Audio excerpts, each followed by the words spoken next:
let's get into the college football playoff results. With 1 week to go, Bruce, what were your impressions of watching this this new fangled CFP 12-team world? What do you think of this right now? I'm not surprised that Alabama got bumped ahead of Miami at this point. Alabama's a 3-loss team. They have, they lost at Vanderbilt. They had a really bad loss a couple of weeks ago where they got blown out by a very mediocre Oklahoma team. They lost 24-3. But Miami had a 21-0 lead at Syracuse, and they ended up losing, and they had a chance to win. They have 2 losses. It's unfortunate for them. Like, they have, their best win probably is against a 9-3 Duke team that is not in those rankings. Now, they may end up sneaking back in there. Maybe if UNLV or Army lose this weekend, then maybe Duke ends up there. I doubt it. But like, they don't have any wins over that. I just think the reality is the committee and the college football establishment thinks much higher of the SEC than it certainly does of the ACC. And the idea of leaving a 9-3 Alabama team, which does have a really good win over Georgia, out of the playoff, is something I just wouldn't expect, wasn't going to expect, because even with the loss to Oklahoma, it's still the SEC and it's still a big brand in the SEC. And again, Miami, it's, the analogy I would give, it's like the team that played a game, played a big game, and then at the end of the game, there was a questionable call that went against them. And ultimately, the coaches have to come down to it and go, like, look, one call, we let it in the hands of the officials. That's on us. And I think in this case, in Miami's case, you lose to Syracuse and you left it in doubt, and that's what's going to happen. You're in the ACC, they're in the SEC. Like, you're being naive. You don't think that stuff matters to the people in that room.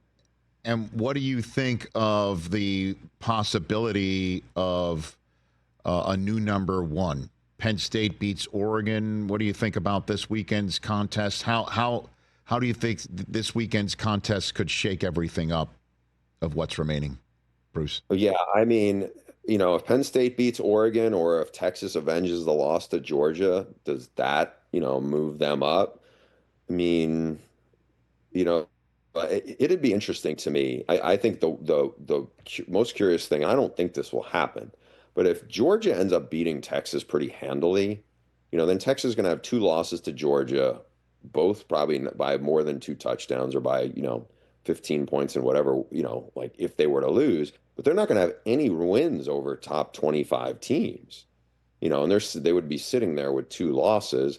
I don't, again, the committee says they don't, has kind of messaged this, that they don't want to punish teams who get to play in a conference championship game. I do think SMU, sitting there at number 8, is vulnerable. I think if they lose to Clemson this weekend, and SMU doesn't have any great wins either, I think they could be getting knocked out. And I think you may only get that one ACC team. I don't know that for a fact, obviously, but you wouldn't be able to put Clemson in a bye week spot. So who would pop up, into a bye week spot? Like who would they? And it can't be Notre Dame, who would be the team that would be next up. One would think, yeah, but I think you're looking at it saying, okay, it's going to be Boise State would get that spot.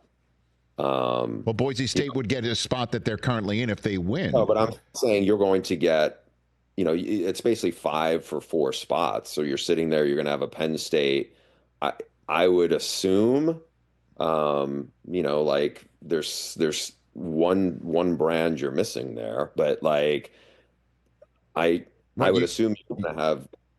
You put Ohio. No, I'm just trying to. So you'd say Ohio State could just sit at home, watch Penn State lose to Oregon, and then they would be upgraded from one home game. Well, I don't think. I'm sorry. That's what you were asking. No, I don't think Ohio State would leapfrog Penn State then. But what if Penn State loses? You see, that's what I'm saying. Is that you've got SMU and you've got Boise State currently sitting in bye week spots. Let's say UNLV and Clemson win their conference Then championships. I You're not think it going would to be a take big, them and then I put think them in a bye week spot. Who would you take from the current, then it would be a Big 12 team.